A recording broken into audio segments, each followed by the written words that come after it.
Hello, everybody. Good Thursday morning, 10:30 in the morning. I'm out about to do some grocery shopping.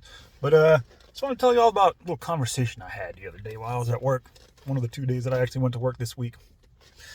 I was sitting there talking to my buddy Talon. You know who you are, Talon. Yeah, I'm talking about you. I think you're on my Facebook. Anyways, Youngblood. Don't worry, it's nothing bad. I was talking about like all those commercials. I'll ignore the stupid notifications. I was talking about all those commercials we used to have when we were kids, and he didn't even know what I was talking about. You know, all the ones like the Church of Jesus Christ of Latter-day Saints, the Mormons. And they had those commercials like, they kind of turned them into little musicals, so you always remember what they say. Well, I remember it was like, who broke my window? And the little kid broke the guy's window, and he finally told him, and they're like, he told the truth. Come on. I know you guys from my generation remember this crap. I know you do. Don't play like you don't. And they had all those other commercials too. Like they had commercials to tell you to drink milk and eat cheese. The wagon wheel. It's a wagon wheel. Remember that? The little cheese guy. And, eat dairy. All that cool stuff. So, and then they just had like informational commercials. The more you know. And they just tell you like some random fact or something that would help you out in life. And they were just commercials to help us grow up and to be good people, especially the Mormon ones. It was really just a message to be a good person and not lie and not do all these bad things. And hell, they even had a commercial that came on late at night to tell the parents to look for their kids before they went to bed. Do you know where your children are? Half the time they didn't, but at least they remembered to check and make sure we were inside before they went to bed. But he had no idea what I was talking about, man. He'd never heard of these kind of things. And it made me think of one specific one that probably should have kept going. And it was the say no, then go, then tell. And if you don't remember that one, I think it was another of the Mormons Latter-day Saint ones. And it was just talking about, like, if your creepy Uncle Joe or whatever tried to touch you or told you to do something you didn't feel comfortable. And he was like, say no, then go, then tell. No, go, tell. And Talon looked at me and he was like, wow, that's a really good one. I was like, you know what? That was a really good one. Because look at what happens now. The kids don't know to say no, then go, then tell. And this is evident in what happened not that long ago where this little boy, he was like 15 years old, he ended up killing himself because some person through text messages or some other messaging app made him feel like he was going to get in trouble if he told his parents what happened, and this person was blackmailing him for pictures or something, and the kid felt so awful about it and didn't think he had anybody to talk to, so he killed himself. And the parents were like, well, what the hell, man? So, we had to talk with Christopher about that kind of stuff, but it really goes back to that. Say no, then go, then tell. And I think a lot of kids need to hear that, because I think a lot of our mental health issues, and don't get me wrong, and don't be mistaken for a minute, a lot of this so-called liberalism that's going on right now is mental health issues. You know the ones I'm talking about. I'm not talking about your everyday Democrat. I'm talking about the really, really brainwashed liberals, the crazy ones. You got the LGBTQ alphabet soup going on. Why? Because all these kids, they didn't know they could go tell anybody about their feelings. They thought they were supposed to be ashamed of them. And if something did happen to them from Crazy Uncle Joe, they internalized that because they thought they were the problem, because Crazy Uncle Joe was probably able to tell them that they were the problem and shame them into not talking about it, make it seem like it was their fault, and they believed it. And they didn't have all this positive reinforcement to make sure that these kids knew that, no, this isn't your fault. You can tell somebody and something will happen bad to the other person, not you. And it's really kind of made me think that, man, we really lost that. And I think a lot of that has to go with why our society is just in the shithole with this kind of attitude.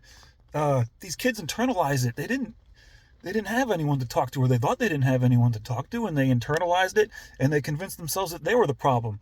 So instead of getting some positive reinforcement out of it and actually getting some help, they turned inward, and they turned it into a negative thing, and they really did convince themselves that they were the problem, and they were at fault, and it was all them to blame, and they were the ones that were supposed to feel shameful. So instead of being able to get over it and have someone to talk to about it, they internalized it and changed themselves because they really thought it was something to be ashamed of.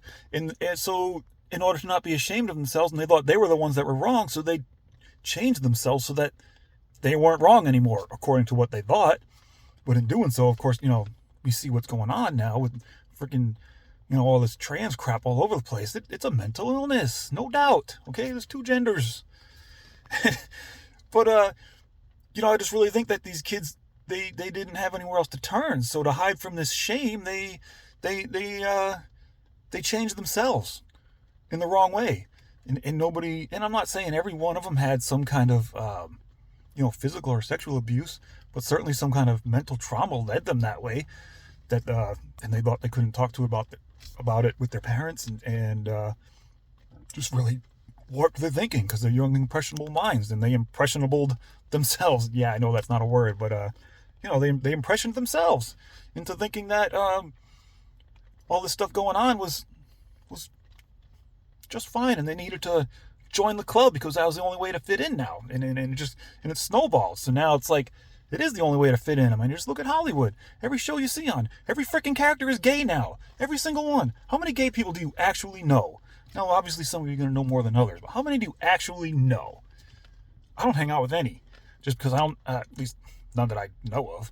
There's a couple gay guys at work, but whatever, I don't care. But it's not everywhere, that's my point. Like 100% of my maintenance shop is not gay.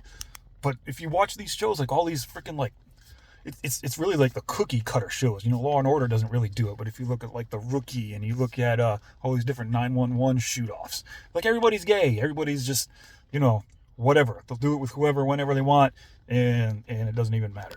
And I think a lot of that is just because it snowballed from all this crap that nobody had anybody to turn to for the longest time.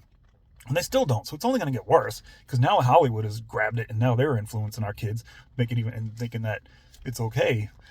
And I think I've gotten way off topic here, but it's just the point that without those commercials to make us better people, where are they?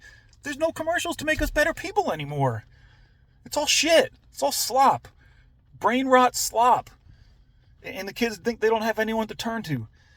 And it gets to the point that when the parents do try to intervene, it's too late sometimes. Or their kids are getting so many negative influences that even if the parent does try to intervene, they've already heard it from so many different directions, and they're getting it every day at school and through Hollywood and social media and all that crap, that whatever the parents say gets drowned out. And I just really think we lost something there, man. The Latter-day Saints, the Mormons, they were onto something back then. And it's a damn shame that it slipped away. And I might not be Mormon, and from a religious standpoint, I don't believe in what they believe, but they're good people for the most part. Just like any other religion, they got their dingbats. They're crazy people, but back then they were onto something. Let's get that shit back. Let's take that shit back. Start airing those commercials again. Be a good person. Brought to you by Church of Jesus Christ, Latter-day Saints, the Mormons. Well, this is brought to you by the Church of Ray Boyce, sitting in his Jeep on a Thursday morning about to go grocery shopping. So, tell the truth. No go tell. The more you know.